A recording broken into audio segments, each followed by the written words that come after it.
प्रभु राम जो है वो अपने सिंहासन पर विराजमान होंगे, रामलला की प्राण प्रतिष्ठा होने जा रही है। इसको लेकर के हम लगातार अयोध्या की तस्वीरें तो आपको दिखा रहे हैं कि किस तरह से अयोध्या विकास के पथ पर चल रही है, लेकिन इन सबके बीच में विश्व हिंदू परिषद, इनका बहुत बड़ा योगदान रहा है। क्या कुछ रहा है, ये बात करने के लिए हमारे साथ यहाँ पर विश्व हिंदू परिषद के अंतर्राष्ट्रीय कार्यकारी अध्यक्ष आलोक कुमार जी जो हैं वो जुड़ चुके हैं। उनसे हम एक्सक्लूसिव बातचीत करते हैं। आलोक जी, आपका बहुत बहुत स्वागत है एमएच वन न्यूज़ पर। आलोक जी, सबसे पहले प्रभु श्री राम, जिनके नाम से ही कहें तो वो वातावरण इतना शुद्ध हो जाता है, और वो अब खुद अयोध्या में बसने जा रहे हैं, सिंहासन पर विराजमान होंगे। उस घड़ी, उस वक्त के लिए आप सबका योगदान बहुत रहा। कितने उत्साहित? इतने उत्साह में हैं, इतने आनंद में हैं जिसकी कोई सीमा नहीं है। राम जी का काम है, राम जी ने ही करा है, पर हम लोगों को भी कुछ कुछ निमित्त बनाया, और इसलिए 1984 में विज्ञान भवन में पहली धर्म संसद में जो संकल्प किया था, और तब वो पहाड़ जैसा लगता था, पर वो संकल्प बढ़ते बढ़ते एक ऐसी स्थिति आई कि ढांचा नहीं रहा। भगवान राम टेंट के मंदिर में विराजमान हो गए। सालों तक हर प्रेस कॉन्फ्रेंस में लोग हमसे कहते थे, क्यों मंदिर वहीं बनाएंगे, तारीख नहीं बताएंगे। इस उपहास को भी झेला, अपनी ही सरकारों से अन्याय, विरोध, संघर्ष, गोली, लाठी को झेला। होगा कि नहीं होगा, इस उहापोह में से हिंदू समाज, आखिर में सुप्रीम कोर्ट का निर्णय आया। हाँ, जगह राम जी की है, ट्रस्ट बना। हमने हाथ फैलाया तो 65 करोड़ हिंदू समाज ने 3300 करोड़ देकर के झोली भर दी 42 दिन में। और फिर भगवान जी की प्रतिष्ठा और गरिमा के अनुरूप अब उतना बड़ा मंदिर बन रहा है। पहली मंजिल बनकर तैयार हो गई, उसमें रामलला विराजेंगे। और कैसे रामललाएं? अभी तक रामलला की घुटनों के बल चलने वाली मूर्तियों को देखा है, पूजा करते हैं, पर ये जो मूर्ति है ये तो 5 वर्ष के बालक की है। मैंने कभी किसी मंदिर में नहीं देखी है ये।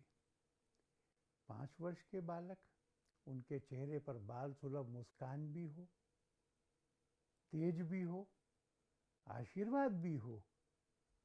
3 अलग अलग बड़े लोगों ने मूर्तियां बनाई थी। उसमें से एक मूर्ति 17 जनवरी को रथारूढ़ होगी, नगर भ्रमण करके मंदिर परिसर में आएगी, अपने गर्भगृह में विराजेगी। एक दिन जल स्नान होगा, अन्न स्नान होगा, अगले दिन शय्या वास होगा, और जलवास, अन्नवास, शय्यावास करने के बाद में 22 जनवरी को अभिजीत मुहूर्त में उनकी आंखों के सामने से जब पर्दा हटाएंगे, तो देश के 5 लाख से ज्यादा मंदिरों में इकट्ठा हुए 8 करोड़ हिंदू और संपूर्ण हिंदू समाज की श्रद्धा उस मूर्ति में प्राण प्रतिष्ठित कर देगी। इस आनंद का अनुभव किया जा सकता है, इसको शब्दों में नहीं कहा जा सकता। सर, आपने आवाहन भी किया था आलोक जी, जिस तरह से ये कहा था कि कोई अपने घर में बैठ करके जो है वो प्राण प्रतिष्ठा का जो भव्य आयोजन है उसे ना देखे, वो मंदिरों में जाए, बड़े बड़े स्क्रीन्स लगेंगे। कितना उनकी तरफ से आपको वैसा सहयोग मिल रहा है? क्योंकि 65 दिन में इतने करोड़ रुपए का जमा होना, लेकिन इसके बाद इस तरह का आह्वान आपकी तरफ से किया गया। ये आह्वान हम आगे बढ़ा रहे। 1 जनवरी से 15 जनवरी तक हम हर भारतीय परिवार के दरवाजे पर दस्तक देंगे। निमंत्रण के लिए अयोध्या के रामलला के मंदिर से लाया हुआ पीला चावल देंगे, और कहेंगे यहाँ मत देखना, मंदिर में देखना। 3 बातें, सामूहिक रूप से देखो, व्यक्तिगत रूप से नहीं, अकेले अकेले नहीं। दूसरी बात, मंदिर में देखो। और तीसरी बात, हिंदू केवल दर्शक नहीं रहेगा। इसलिए जब आरती होगी तो यह सब हिंदू समाज जो 5 लाख जगह पे सामूहिक होगा वह खड़ा होगा, पैर नाचेंगे, हाथ ताली बजाएंगे, आंखें दर्शन करेंगी, कान सुनेंगे, मुख आरती गाएगा। अपनी सर्वेंद्रियों से भगवान की पूजा करना माने हिंदू समाज के खड़ा होने की और उसकी सिंह गर्जना की विश्व को सूचना होना कि अब हम जागृत हो रहे, अब हम संगठित हो रहे, अब हम अपने भेदभाव को दूर कर रहे हैं, हम मर्यादा का, शील का जीवन जिएंगे, धरती पर राम राज्य लाएंगे, भारत माँ सुजलाम सुफलाम शस्य श्यामलाम रहेगी, सबसे ऊंचे सिंहासन पे विराजेगी और दुनिया के सब लोगों को बताएंगे कि कंज्यूमरिज्म से नहीं, कम्युनिज्म से नहीं, सोशलिज्म से नहीं, कैपिटलिज्म से नहीं, इस रास्ते से चलोगे तो ऐसी प्रसन्नता मिलेगी जो आके जाएगी नहीं, ऐसा सुख मिलेगा जो सदैव बना रहता है। ये 22 जनवरी का कुल आयोजन इतना बड़ा है। सर, आपने यहाँ पर बात की कि राम राज्य, तो राम राज्य में हमने ये देखा है कि समानता, उन्होंने एक संदेश भगवान राम ने, प्रभु राम ने देने की कोशिश की। जब वो केवट के साथ उनके नाव पे बैठते थे या सबरी के जूठे फल खाते थे, तो एक तरह का संदेश था, एक मैसेज था जो समाज को जाता था। हम ये माने कि ना केवल अयोध्या बल्कि पूरे देश में अब ये समानता की स्थिति आने वाली है। मुझे लग रहा है और मैं चाहता हूँ कि जब राम के मंदिर में राम जी की प्राण प्रतिष्ठा हो तो हम सब हिंदुओं के हृदय में भी राम जी की प्राण प्रतिष्ठा हो। आपने केवट का जिक्र किया जी। तो विनय पत्रिका में लिखा है कि केवट जब राम जी के निकट पैर छूने गया तो राम जी खड़े हो गए, हाथ फैला दिए उन्होंने, आओ। केवट संकोच में था, बढ़कर गले लगाया।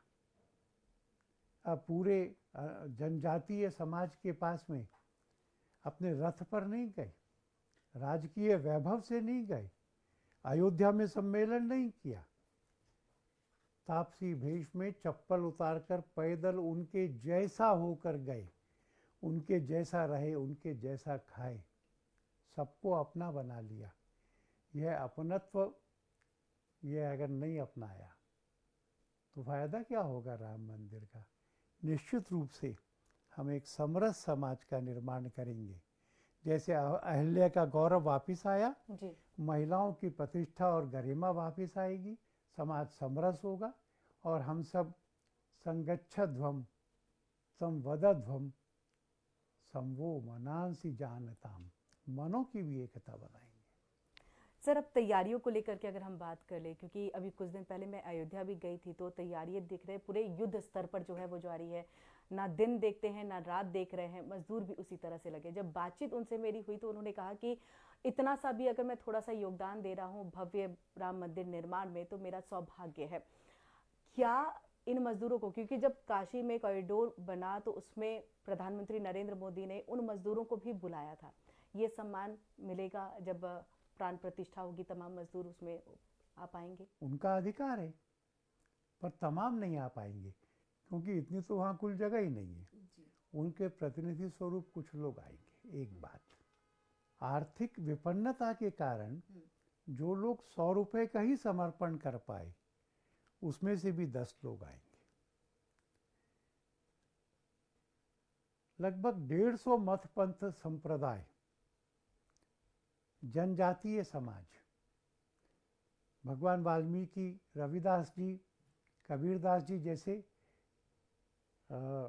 दिव्य पुरुषों के अनुयायी सब जिलों से 4,500 संत वहाँ उपस्थित होंगे और जीवन के हर क्षेत्र में साहित्य, संगीत, कला, संस्कृति, रक्षा, पुलिस, उद्योग, व्यापार, राजनीति, सब लोगों को निमंत्रण दे रहे हैं और पूरे समाज का शीर्ष वहाँ विद्यमान होगा। सर, इस निमंत्रण पर राजनीति भी हम देख रहे हैं, क्योंकि अखिलेश यादव ने ये कहा कि अगर निमंत्रण मिलेगा तो ही मैं आऊँगा, अन्यथा फिर आ नहीं सकते। लेकिन इस बीच में जब क्या वीएचपी की तरफ से, विश्व हिंदू परिषद की तरफ से ये कहा गया है कि भगवान राम सबके हैं, निमंत्रण ना भी मिले तो आप आ सकते हैं दर्शन के लिए।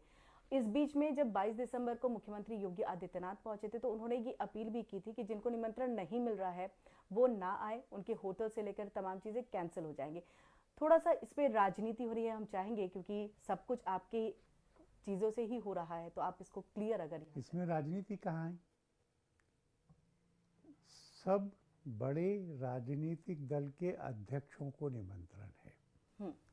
अखिलेश जी एक बड़े राजनीतिक दल के अध्यक्ष हैं, उनको सादर निमंत्रण है। उन्होंने कहा है कि निमंत्रण मिलेगा मैं आऊँगा, वे आए, इसलिए कोई राजनीति नहीं है। मेजर पॉलिटिकल पार्टीज के प्रेसिडेंट्स को बुला रहे हैं, और जिन्हें नहीं मिल रहा है सर, एडिशनली सोनिया जी क्योंकि कांग्रेस पार्लियामेंट्री बोर्ड की चेयरमैन है, उनको बुलाया है, मिलकर निमंत्रण दिया है। और अधीर रंजन चौधरी विपक्ष के नेता हैं, एक बड़ी कॉन्स्टिट्यूशनल पोजीशन है, उनको भी निमंत्रण दिया है। सबको बुला रहे, आना कि नहीं आना ये वो तय करेंगे।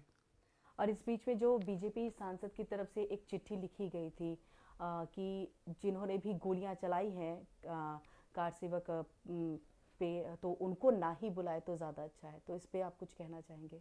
ये बात ठीक है कि उस समय के घाव अभी तक हरे हैं। लोग कोठारी बंधुओं को याद करते हैं, ऐसे असंख्य लोग थे। और जिस जगह कोठारी बंधु मारे गए वहाँ 5 लोग मारे गए थे। एक सीताराम माली थे, वो जो टीयर गैस के शेल्स थे उनको नाली में फेंक रहे थे, पॉइंट ब्लैंक रेंज से गोली मार दी गई थी। एक अजय गुप्ता थे, वो रामधुन गा रहे थे, उनको पीछे से खोपड़ी उड़ा दी गई थी। एक का नाम इतिहास में मिला नहीं, गोली लगी, मरने के पहले अपने रक्त से धरती पे श्री राम लिखा। वो घाव हरे हैं, पर जब हम कोई नियम बनाते हैं तो उस नियम पर चलना होता है, इसलिए बुलाएंगे। के साथ मैं देखूं भव्य राम मंदिर तैयार हो रहा है, युद्ध स्तर पर कार्य, जिस तरह से मैंने पहले भी कहा, तमाम कई ऐसे कार सेवक हैं जिन्होंने गोलियां खाई, अपने प्राणों की आहुति दी है, एक आह तक मुंह से नहीं निकाली। श्रेय किसको सर आप देना चाहेंगे? राम जी को, राम जी का श्रेय है। गीता में कृष्ण ने अर्जुन को दिखाया था, कौरवों के जिन लोगों को उसको मारना था उनकी मृत्यु दिखाई थी, वो विश्व रूप में उनके मुंह में समा रहे थे, और फिर कहा मैंने इनको पहले ही मार रखा है, इन मरे हुओं को तू मार, निमित्त बन जा मेरा। हम लोगों की क्या सामर्थ्य है? हम तो राम जी के हाथों के यंत्र हैं, जैसा जैसा उन्होंने किया। पर ऐसे बहुत सारे लोग हैं। मैं आपको, जब कार सेवक जा रहे तो दिल्ली के 4 हिस्से बांट के हमने 4 प्रमुख तय किए जी। सवेरे 4 बजे उनकी बैठक की थी। बैठक के बाद उसमें से एक ने कहा कि मैं रिटायर हो गया हूँ, घर अपना है, गाड़ी है, बच्चे व्यवस्थित हैं, मैंने अपने घर में कह दिया है कि राम जी के काम से जा रहा हूँ, आ गया तो अच्छा मानना, काम आ गया तो बहुत अच्छा मानना।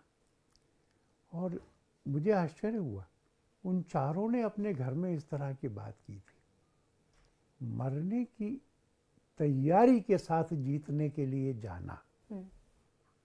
जिनको घुटने में कष्ट था, सर्दी में लखनऊ से अयोध्या तक पैदल पहुंचना, ऐसा जिन लोगों ने अनंत सामर्थ्य और बल का प्रदर्शन किया,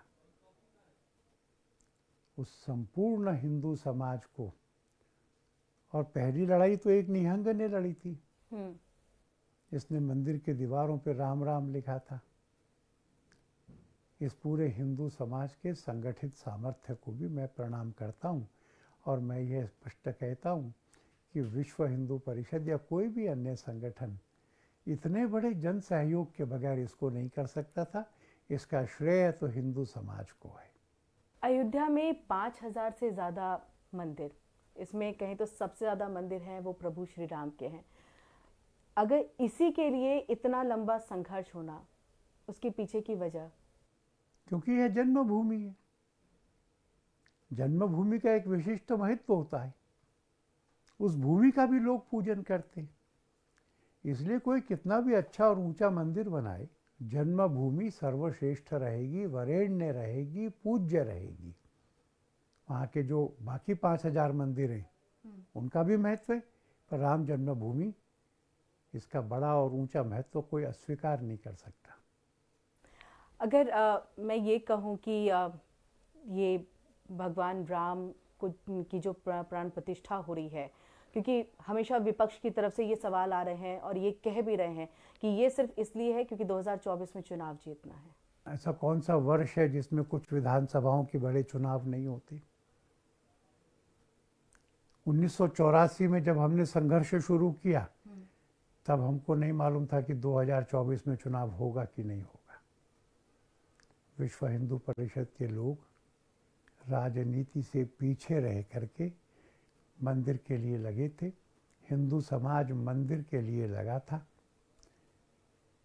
हम इसको चुनाव के दायरे में नहीं देखते, पर ये सच है कि अगर योजना से इंडिया ग्रुप के बड़े दल अपनी सेकंड लाइन को गाली देने में लगाते हैं, प्लेग कहने में लगाते हैं, नष्ट कर देने में लगाते हैं। वहाँ के मुख्यमंत्री का बेटा बोलता है तमिलनाडु का, कर्नाटक में कांग्रेस अध्यक्ष का बेटा बोलता है, लालू प्रसाद की पार्टी के जो उच्च शिक्षा मंत्री बोलते हैं, स्वामी प्रसाद बोलते हैं। इसलिए राम मंदिर क्या करेगा पता नहीं, पर अगर सनातन और हिंदू को गाली देंगे तो हिंदू क्या करेगा ये हमको पता है, क्योंकि कोरस में बोल रहे हैं, टाइम टेबल बनाया हुआ है, इस विषय को जिंदा रख रहे हैं। सर, तैयारियों पे वापस आते हैं। कितने एकड़ में जो है भगवान प्रभु श्री राम है उनका ये राम मंदिर तैयार हो रहा है? कितने अभी तक जो है खर्च हो रहे हैं? इन सब को लेकर के थोड़ा सा हम आपसे आंकड़े समझना चाहेंगे। ये आंकड़े तो रोज बदलते हैं, क्योंकि 3500 मजदूर काम कर रहे हैं जी। जब मंदिर पूरा होगा तो हम ये आंकड़े विधिवत रूप से रखेंगे। आपका बहुत बहुत शुक्रिया आलोक जी हमारे साथ जुड़ने के लिए और तमाम यहाँ पर बातें करने के लिए। चाहे वो राजनीतिक रहा हो, चाहे वो धार्मिक ही क्यों ना रहा हो, उन सब पर आप अपने पक्षों को रखा है। शुक्रिया, बहुत धन्यवाद, नमस्कार। तो इसी के साथ एक्सक्लूसिव बातचीत में इतना ही। देश दुनिया की बाकी खबरों के लिए आप जुड़े रहिए MHY न्यूज़ के साथ।